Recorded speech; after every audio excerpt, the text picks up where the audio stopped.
Hello दोस्तों, comic solo channel पर आप सभी लोगों का स्वागत है। हमारी आज की कॉमिक्स है राज चित्रकथा की पेशकश, जिसका नाम है सूर्यपुत्र कर्ण। तो चलिए दोस्तों शुरू करते हैं इस कॉमिक्स को। सूर्यपुत्र कर्ण। अपने विवाह से पूर्व पितृगृह में महाराज कुंती भोज की पुत्री कुंती ने ब्रह्म ऋषि दुर्वासा का हार्दिक अतिथि सत्कार किया। मैं तुम्हारी सेवा से अति प्रसन्न हूँ पुत्री, बोलो तुम्हारा क्या शुभ करूं। प्रभु, मेरी सेवा से आप प्रसन्न हैं, इससे बड़ा शुभ मेरे लिए और क्या होगा। त्रिकालदर्शी ऋषि दुर्वासा ने कुंती के भविष्य संकट को ध्यान में रखकर उसे एक वशीकरण मंत्र दिया। सुबह भविष्य में तुम्हें इस मंत्र की आवश्यकता पड़ेगी।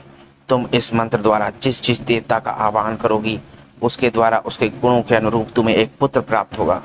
मंत्र देकर दुर्वासा मुनि तो चले गए, पर कुंती के मन में एक कौतूहल छोड़ गए। मंत्र द्वारा देवता का आह्वान करने पर क्या वे आ सकते हैं? इसका परीक्षण करना चाहिए। कौतूहलवश कुंती ने मंत्र की परीक्षा लेने के लिए सूर्यदेव का आह्वान किया। ओह सूर्यदेव, तुम मेरे निकट आ रहे हैं, इनका तेज मैं कैसे सहन कर पाऊंगी। सूर्य ने अपना तेज समेटा और भद्रे, मैं सूर्यदेव ब्रह्म ऋषि दुर्वासा के मंत्र से बधा तुम्हारे सम्मुख उपस्थित हूँ, बोलो मैं तुम्हारा क्या प्रिय करूं। प्रभु, मैंने जिज्ञासावश आपका आह्वान किया है, मुझे कुछ नहीं चाहिए, मैं क्षमा चाहती हूँ, आप लौट जाएं। तभी सूर्यदेव के हाथों में एक सुंदर बालक प्रकट हुआ। नहीं, मैं कुमारी हूँ प्रभु, इस बालक को स्वीकार नहीं कर सकती। नहीं भद्रे, तुम्हारा यह आह्वान व्यर्थ नहीं जाएगा। मेरा यह अंश तुम्हें स्वीकार करना ही होगा, अन्यथा तुम्हारा और तुम्हारे पिता का विनाश हो जाएगा। लेकिन इस पुत्र की माता होने के उपरांत भी तुम्हारा कौमार्य अक्षत रहेगा भद्रे। दिव्य कुंडलों और कवच से युक्त इस तेजस्वी बालक का तिरस्कार मत करो, इसे स्वीकार करो। बालक को कुंती के पास छोड़कर सूर्यदेव अंतर्धान हो गए। हे भगवान, यह मैंने कैसा अनर्थ कर डाला। अब मैं समाज को किस मुंह से बताऊंगी कि यह बालक किसका है। विवाह से पूर्व एक कुंवारी कन्या का मां बनना तो घोर पाप है।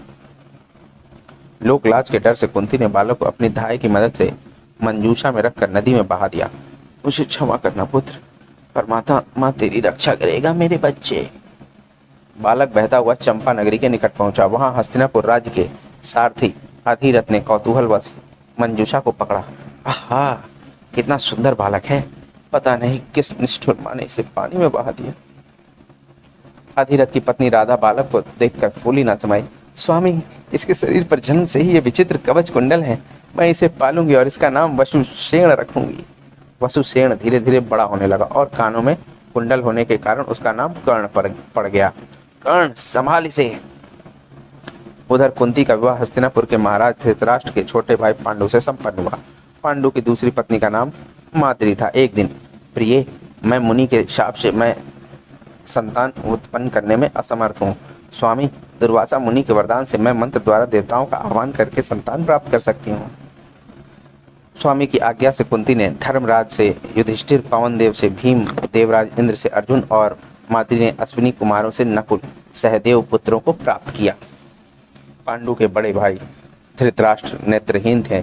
महर्षि व्यास के आशीर्वाद से उनकी पत्नी गांधारी ने 100 पुत्रों को जन्म दिया। उनमें सबसे बड़ा दुर्योधन था। धृतराष्ट्र के नेत्रहीन होने के कारण पांडु हस्तिनापुर का शासन अपने अनुज विदुर और तातश्री भीष्म की सहायता से चलाते थे। तातश्री, मैं बच्चों के साथ कुछ समय के लिए वन विहार के लिए जा रहा हूँ, तब तक आप यह राजकाज देखें। जाओ पुत्र, पर शीघ्र लौटना। परंतु वन विहार से पांडु वापस नहीं लौट पाए। मुनि के शाप के कारण वन में ही उनकी मृत्यु हो गई। माद्री अपने पति के साथ सती हो गई और कुंती बच्चों के साथ राजधानी लौट आई। धैर्य रख पुत्री, विधाता की ऐसी ही इच्छा थी। भीष्म ने राजगद्दी पर धृतराष्ट्र को बैठाया और सारी व्यवस्था अपने हाथों में ले ली। विदुर, पांडु पुत्रों की शिक्षा दीक्षा का प्रबंध भी गुरु द्रोणाचार्य के आश्रम में कर दो। जो आज्ञा तातश्री। गुरु द्रोणाचार्य के आश्रम में कर्ण की शिक्षा का प्रबंध भी अधिरथ ने महाराज की आज्ञा से करा दिया। एक दिन दुर्योधन ने कर्ण से कहा, कर्ण, धनुर्विद्या में तुम अर्जुन से कम नहीं हो, परंतु मैं देख रहा हूँ गुरुदेव अर्जुन का ज्यादा पक्ष लेते हैं, तुम अपना पक्ष क्यों नहीं रखते। तुम ठीक कहते हो मित्र, मैं गुरुदेव से बात करूंगा। कर्ण गुरु द्रोण के पास पहुंचा। गुरुदेव, आपके लिए सभी शिष्य समान हैं, मुझे भी अर्जुन की भांति ब्रह्मास्त्र का ज्ञान दें। कर्ण, तुम्हारा कथन सत्य है, तुम भी सूरवीर हो, परंतु क्षत्रिय और तपस्वी ब्राह्मण ही इसे धारण कर सकता है। आत्मग्लानि से भरा कर्ण गुरुदेव के पास से लौटा। मेरा सूत पुत्र होना ही ब्रह्मास्त्र प्राप्ति में बाधक है, फिर मैं इसे छिपाई लूंगा। भृगुवंशी परशुराम से गुरु द्रोणाचार्य ने यह विद्या प्राप्त की है, मैं उन्हीं के पास जाऊंगा। कर्ण परशुराम के पास पहुंचा। गुरुदेव, मैं ब्राह्मण हूँ, आपके पास रहकर ब्रह्मास्त्र विद्या तथा सभी शस्त्रों का ज्ञान प्राप्त करना चाहता हूँ, मुझ पर कृपा करें। वत्स, तुम्हारी जिज्ञासा प्रबल है, पर तुम्हें कठोर साधना करनी होगी। कर्ण की सेवा और लगन से प्रसन्न होकर परशुराम ने उसे ब्रह्मास्त्र की विधिवत शिक्षा दी। वत्स, ब्रह्मास्त्र का प्रयोग आपात धर्म में ही करना चाहिए, अन्यथा इसका प्रभाव विपरीत भी हो सकता है। जी गुरुदेव। वन में एक बार धनुर्विद्या का आवाज करते समय कर्ण का बाण एक गाय के बछड़े के शरीर को भेद दिया। अरे, यह मुझसे कैसा पाप हो गया। तभी एक ब्राह्मण वहां आया। अरे दुष्ट नीच नराधम, तूने गौ हत्या का पाप लगा लिया, तू घोर पापी है। मुझे क्षमा करें विप्रवर, असावधानी बस मुझसे यह घोर पाप हो गया। अरे दुष्ट, याद रख, युद्ध भूमि में तेरे रथ के पहिए को पृथ्वी ग्रस लेगी और जिस विशेष शत्रु को तू मारना चाहेगा वही तेरा वध कर डालेगा। शांत हो जाइए प्रभु। ब्राह्मण के शाप से दुखी होकर कर्ण आश्रम लौटा। भाग्य बड़ा बलवान है, मैंने सोचा क्या था और क्या हो गया। उस दिन के बाद कर्ण छाया की भांति गुरु परशुराम की सेवा में लग गया। तू क्यों मेरी इतनी सेवा करता है पुत्र, जा तू भी कुछ पल विश्राम कर ले। नहीं गुरुदेव, आप विश्राम करें, मुझे अभी विश्राम नहीं करना। कुछ ही पलों में भृगुवंशी परशुराम गहरी नींद सो गए। तभी एक कीड़ा कर्ण की जंघा पर चढ़कर रेंगने लगा। अरे दुष्ट, कहाँ चला आ रहा है। मेरे हिलने से यदि गुरुदेव की निद्रा में विघ्न पड़ गया तो मुझे बड़ा पाप लगेगा। उफ, यह तो काट रहा है।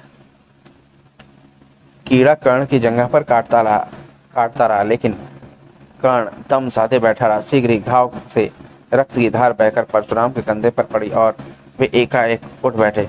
अरे, यह रक्त कैसा है। गुरुदेव, इस कीड़े की करतूत है। सच सच बता, तू कौन है। एक ब्राह्मण इतना कष्ट सहन नहीं कर सकता। मुझे क्षमा करें गुरुदेव, ब्रह्मास्त्र प्राप्त करने के लिए मैंने आपसे झूठ बोला। मैं ब्राह्मण नहीं, सूत पुत्र कर्ण हूँ। कर्ण, तूने झूठ बोलकर घोर पाप किया है। मृत्यु के निकट आने पर युद्ध भूमि में तू इस ब्रह्मास्त्र को भूल जाएगा। चला जाए यहाँ से। कर्ण वापस हस्तिनापुर लौट आया। आओ मित्र, तुम्हारा स्वागत है। क्रूर नियति ने मेरा सारा परिश्रम व्यर्थ कर दिया मित्र। कोई बात नहीं, मेरे रहते चिंता मत करो। धीरे धीरे सभी बालक युवा हो गए और उनकी योग्यता परखने का समय नजदीक आ गया। वत्स, गुरु पूर्णिमा के दिन तुम सभी को रंगभूमि में समस्त हस्तिनापुर वासियों के समक्ष अपनी योग्यता का प्रदर्शन करना है। तुम लोग तैयार रहो। हम तैयार हैं गुरुदेव। प्रतियोगिता से पहले अर्जुन, रंगभूमि में तुम्हारा सबसे प्रबल विरोधी कर्ण हो सकता है। वह मेरे सामने क्षण भर भी नहीं टिक पाएगा। भ्राताश्री, आप चिंता न करें। उधर कर्ण ने सूर्योपासना की। हे देव, मुझे आशीर्वाद दो कि मैं रंगभूमि में अर्जुन के अहंकार को तोड़ सकूं। रंगभूमि में विविध करतब दिखाकर अर्जुन ने सभी का हृदय जीत लिया। धनुर्धर अर्जुन की जय जय। राजगुरु कृपाचार्य ने घोषणा की, प्रजाजन, आज के उत्सव में अर्जुन सर्वश्रेष्ठ रहा है, अतः उसे महाराज ने आज के उत्सव में महान धनुर्धर की उपाधि प्रदान की है। धनुर्धर अर्जुन की जय जय। तभी ठहरिए राजगुरु, अर्जुन की सभी चुनौतियां मुझे स्वीकार हैं। भांजे, अर्जुन को चुनौती देने वाला यह वीर कौन है। अधिरथ पुत्र कर्ण है मामा श्री। गुरुकुल में भी हमारे साथ धनुर्विद्या सीखता है। सिंह के समान चलता हुआ कर्ण निकट आया। अब तक अर्जुन ने जो भी शस्त्र कौशल दिखाया है आचार्य, मैं भी दिखा सकता हूँ। मुझे अर्जुन से युद्ध करने की आज्ञा दें। तत्काल कुंती ने कर्ण को पहचान लिया। नहीं पुत्र, तू और अर्जुन दोनों ही मेरे पुत्र हो। किसी की भी पराजय में मुझे ही पराजित होना पड़ेगा। राजगुरु कृपाचार्य ने कर्ण की प्रशंसा सुन रखी थी, पर अर्जुन को वह चुनौती दे यह उन्हें पसंद नहीं रहा। कौन हो तुम? अपने कुल और गोत्र का परिचय दो। मैं अधिरथ और राधा का पुत्र कर्ण हूँ। अर्जुन को मैं किसी भी युद्ध में चुनौती देता हूँ। अच्छा, तो तुम सूत पुत्र हो। जानते हो, सूत पुत्रों का क्षत्रिय राजकुमारों को चुनौती देने का अधिकार नहीं है। तभी क्रोध में भरा दुर्योधन उठ खड़ा हुआ। कौन कहता है कि कर्ण सूत पुत्र है? यह मेरा मित्र है। मैं ही इसे आज ही अंग देश का राजा घोषित करता हूँ। इसकी चुनौती स्वीकार की जाए। दुर्योधन ने तत्काल कर्ण का राज तिलक कराया। बोलो अंगराज कर्ण की जय जय। मित्र, आज से मेरा यह शरीर तुम्हारा है। कैसी बात करते हो मित्र, मुझे तो दुख इस बात का है कि मैंने तुम्हारी प्रतिभा को अब तक क्यों नहीं पहचाना। तभी धृतराष्ट्र ने शकुनी को बुलाकर कहा, यह क्या हो रहा है शकुनी? जीजा श्री अधिरथ पुत्र कर्ण अर्जुन को चुनौती दे रहा है, परंतु राजगुरु कृपाचार्य सूत पुत्र कहकर उसकी उपेक्षा कर रहे हैं। गुरु द्रोण, आपके सभी शिष्य समान हैं। योग्यता निर्धारण में ऊंच नीच अथवा जाति बीच में कहाँ आती है? यही तो मैं कह रहा हूँ पिताश्री, कर्ण को भी अपने कौशल का प्रदर्शन करने का अवसर मिलना चाहिए। गुरु द्रोण ने अपनी सहमति दे दी। कर्ण को भी कौशल प्रदर्शन का अवसर दिया जाना चाहिए महाराज। राजाज्ञा से कर्ण को भी अवसर दिया गया। कर्ण ने तत्काल गुरु द्रोणाचार्य के चरण स्पर्श किए। यशस्वी भव वत्स। कर्ण ने भी वे सभी प्रदर्शन किए जो जो अर्जुन ने दिखाए थे। बोलो अंगराज कर्ण की जय जय जय। तत्काल कर्ण ने एक साथ 2 गगनभेदी बाण छोड़े। वाह, यह चमत्कार तो अर्जुन ने भी नहीं दिखाया। अंगराज कर्ण की जय जय जय। अर्जुन से कर्ण का यह सम्मान सहन नहीं हुआ। कर्ण, बाणों का यह चमत्कार किसे दिखाता है? मैं तुझे द्वंद्व युद्ध की चुनौती देता हूँ। मुझे तुम्हारी चुनौती स्वीकार है अर्जुन। मल्ल युद्ध के लिए तैयार होकर दोनों मैदान में आ डटे। आज इसका घमंड चूर कर दे मित्र। अर्जुन या सूत पुत्र आज जीवित नहीं बचना चाहिए। तभी, अरे राजमाता कुंती तो अचेत हो गई। क्या हुआ कुंती को? जरा देखो इसे। तत्काल द्रोणाचार्य उठे। नियम के अनुसार सूर्यास्त के समय कोई प्रतिस्पर्धा नहीं हो सकती, अतः आज का उत्सव यहीं समाप्त होता है। दुर्योधन कर्ण को लेकर अपने कक्ष में आया। मित्र, अर्जुन को चुनौती देकर तुमने मेरा मस्तक ऊंचा कर दिया। मित्र, तुमने भी वर्षों से साल रही मेरी जातीय भावना से मुझे उभारा है। मैं तुम्हारा ऋणी हो गया। दूसरी ओर युधिष्ठिर के कक्ष में स्वयं इंद्र पधारे। चिंता छोड़ो युधिष्ठिर, मैं जानता हूँ जब तक कर्ण के पास कवच कुंडल है तब तक उसे कोई पराजित नहीं कर पाएगा, परंतु वह दानवीर है। वे कवच कुंडल मैं उससे मांग लाऊंगा। उसी रात स्वप्न में सूर्यदेव ने कर्ण को चेतावनी दी। पुत्र सजग हो जा, कल प्रातः इंद्र तेरे ये कवच कुंडल मांगने आएगा, उसे ये कदापि ना देना। प्रातः पूजा के बाद, हे द्विजवर, मैं राधा पुत्र कर्ण आपका क्या प्रिय करूं? वत्स, मैं तुम्हारी दान कीर्ति सुनकर यहाँ आया हूँ। मुझे तुम्हारे दिव्य कवच कुंडल चाहिए, क्या दे पाओगे? दूसरे ही क्षण, ये लीजिए देवराज, आपने मुझ जैसे तुच्छ व्यक्ति से कुछ मांगकर मेरा मान बढ़ाया है। तुम धन्य हो वत्स, तुमने सिद्ध कर दिया कि तुम्हारे द्वार से कोई खाली नहीं जाता। मैं भी तुम्हें कुछ देना चाहता हूँ। इंद्र अपने वास्तविक रूप में आ गए। उन्होंने कर्ण को अपनी अमोघ शक्ति दी। यह लो वत्स, प्राण संकट के समय यह अमोघ शक्ति का प्रयोग करना। इसका प्रयोग एक बार ही किया जा सकता है। समय गुजरता रहा, कौरवों और पांडवों में शत्रुता बढ़ती रही, जिसका परिणाम हुआ महाभारत का भीषण युद्ध। इस युद्ध में श्री कृष्ण अर्जुन के सारथी थे। उन्होंने बहुत चाहा कि कौरव पांडवों के मध्य युद्ध ना हो, परंतु युद्ध नहीं टाला जा सका। कौरवों के सेनापति भीष्म पितामह भीष्म थे। दोनों ओर से सेनाएं गाजर मूली की तरह कटती रहीं, रक्त की नदियां बहने लगीं। भीष्म के सेनापति रहते कर्ण ने युद्ध में भाग नहीं लिया। पितामह नहीं चाहते कि मैं युद्ध में भाग लूं। पता नहीं उन्हें मुझे से कैसा भय है। वे बार बार मुझे क्यों हतोत्साहित करते हैं। क्या मैं अपने मित्र दुर्योधन के कभी काम नहीं आऊंगा? 10वें दिन अर्जुन के तीखे बाणों ने पितामह को बाणों की शैया पर गिरा दिया। उफ! अर्जुन के बाणों से बिंद भीष्म पितामह युद्ध भूमि में पड़े अपनी मृत्यु की प्रतीक्षा कर रहे थे। तब कर्ण युद्ध भूमि में भीष्म के पास पहुंचा। पितामह, अब तो मुझे युद्ध की आज्ञा दें। युद्ध करो पुत्र। मैंने तुम्हें बार बार युद्ध से विमुख करना चाहा, क्योंकि मैं तुम्हारे बारे में जानता था, परंतु भाग्य ने तुम्हारे अपनों ने शत्रु बना दिया। जाओ, विजयी भव। उसी रात कर्ण के शिविर में, कर्ण, आज मैं तुम्हारे जन्म का रहस्य प्रकट करने यहाँ आया हूँ। तुम कुंती बुआ के सबसे बड़े पुत्र हो। लोक लाज व मर्यादा के भय से बुआ ने तुम्हें त्याग दिया था। वासुदेव, जीवन भर जिस हीन भावना से मैं ग्रसित रहा, आज आपने मुझे उससे मुक्त कर दिया। कहिए मैं आपका क्या प्रिय करूं? मैं चाहता हूं तुम पांडवों के साथ आ जाओ। वे तुम्हें अपने अग्रज का ही सम्मान देंगे और राजगद्दी पर भी तुम्हारा ही अधिकार होगा।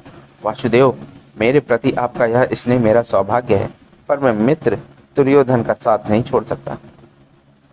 कृष्ण के जाने के बाद कुंती कर्ण के शिविर में पहुंची। आइए राजमाता, आपका स्वागत है, मेरा अभिवादन स्वीकार करें। पुत्र, मैं अपनी सभी मर्यादाएं त्याग कर तेरे पास आई हूँ। मेरी निष्ठुरता के लिए तू मुझे क्षमा कर दे, वह मेरी विवशता थी। राजमाता वासुदेव कृष्ण मुझे बता चुके हैं कि आप मेरी जन्म देने वाली माता हैं, पर पुत्र तो मैं राधा का ही हूँ। फिर भी कहिए, मैं आपका क्या प्रिय करूँ? पुत्र, अर्जुन तेरा अनुज है, उससे बैर मत बांध। तुम दोनों का जीवन मुझे प्रिय है। माते, आप 5 पुत्रों की माता कहलाती हैं। अर्जुन अथवा मेरे मारे जाने के उपरांत भी आप 5 पुत्रों की माता रहेंगी। अर्जुन के अतिरिक्त मैं किसी का भी वध नहीं करूंगा, यह मेरा वचन है। विवश कुंती अश्रु बहाती वापस लौट गई। युद्ध भूमि में कर्ण और अर्जुन के मध्य भयानक युद्ध छिड़ गया। यदि कर्ण ने इंद्र की अमोघ शक्ति छोड़ दी तो अर्जुन का बचना कठिन है। रात को पांडवों के शिविर में भीम, कल के युद्ध में तुम अपने पुत्र घटोत्कच को कर्ण से युद्ध करने उतारो। आपकी जैसी आज्ञा वासुदेव। दूसरे दिन घटोत्कच के मायावी युद्ध के सामने कौरव सेना के छक्के छूट गए।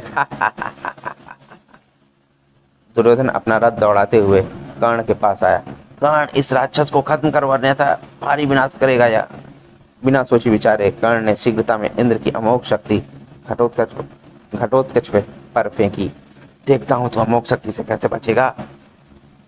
अमोघ शक्ति सीधे घटोत्कच के सीने में प्रवेश कर गई। धड़ाड़! और इस तरह कृष्ण ने इंद्र की अमोघ शक्ति से अर्जुन को बचा लिया। अर्जुन, यही अवसर है, कर्ण को खत्म कर दो। उधर कर्ण ने भी भयानक बाण वर्षा अर्जुन पर की, परंतु ओह, मेरे सभी बाण आज खाली जा रहे हैं। अमोघ शक्ति मैं नष्ट कर चुका हूँ। उसी समय अचानक कर्ण के रथ का पहिया धरती में धंस गया। शायद ब्राह्मण का शाप सत्य होने जा रहा था। ठहरो अर्जुन, मेरे रथ का पहिया धरती में फंस गया है, मुझे उसे निकालने दो। क्या सोच रहे हो पार्थ? बाण चलाओ। वासुदेव, शत्रु के हाथ में शस्त्र नहीं है, क्या निशस्त्र पर आक्रमण करूं? यह धर्म के विरुद्ध है। युद्ध में केवल एक ही धर्म होता है पार्थ, शत्रु पर विजय प्राप्त करना। आक्रमण करो। माते, मेरा अंत समय निकट है। तेरा एक पुत्र आज सदैव के लिए जा रहा है। हे गुरुदेव, यदि मैंने मन, वचन, कर्म से आपकी सेवा की है तो आपके प्रताप से कर्ण का मस्तक कट गिरे। मुझे क्षमा करना गुरुदेव। और इस प्रकार अर्जुन के हाथों शूरपुत्र कर्ण का अंत हुआ। तो दोस्तों, हमारी ये कॉमिक्स यहीं पर समाप्त होती है। आपको ये कॉमिक्स कैसी लगी हमें कमेंट सेक्शन में जरूर बताएं और हमारे चैनल को सब्सक्राइब करना ना भूलें। मिलते हैं अगली कॉमिक्स में, तब तक के लिए धन्यवाद।